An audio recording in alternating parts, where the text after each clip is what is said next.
не за что. Только самое положительное и в отношении республики, в отношении всего Кавказа. Сегодня у нас хорошие времена настали.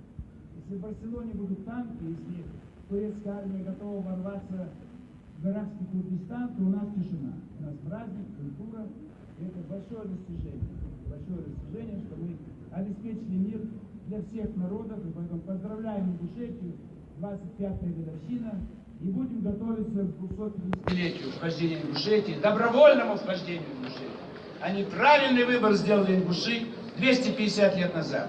И сегодня пусть будет праздник всегда на ингушской земле, и здесь, в Москве, где мы будем встречать ее достойных представителей, особенно сегодня в лице Узбек.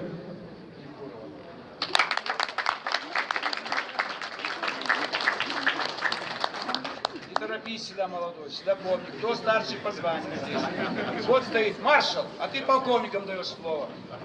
Фракция Коммунистической партии Российской Федерации вас поприветствует Кашин Владимир Иванович.